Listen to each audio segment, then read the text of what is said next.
Russia's President Vladimir Putin has warned the world is at a turning point with a real war being waged against Russia. He made the comments during scaled-back Victory Day celebrations to commemorate the Soviet victory over Nazi Germany in World War II.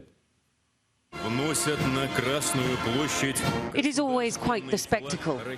Never a goose step out of place or a beret out of line. But this was a slimmed-down parade. Just 8,000 troops, a lot fewer than last year, and much less military kit. Because what Russia still has, it needs on the battlefield, and not on Red Square. Flanked by veterans, this is a moment the president enjoys. The memory of World War II is the patriotic glue he uses to hold his people together in the face of what he's long described as a marauding and decadent West.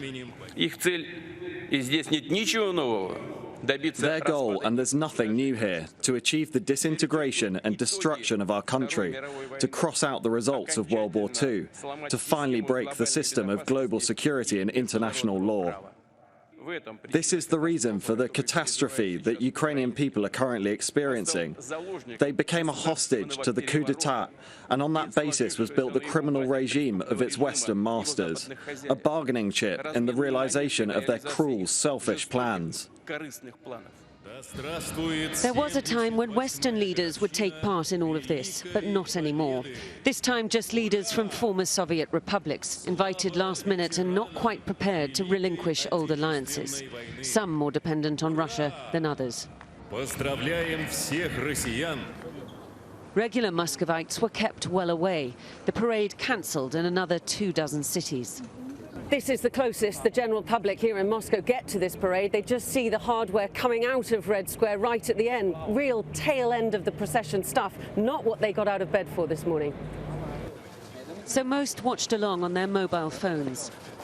I think the parade is nice and it's necessary in Russia, but some of the vehicles that are used there may be used in Ukraine. It's all the US and Ukraine's tricks. Our grandfathers should have finished them off better.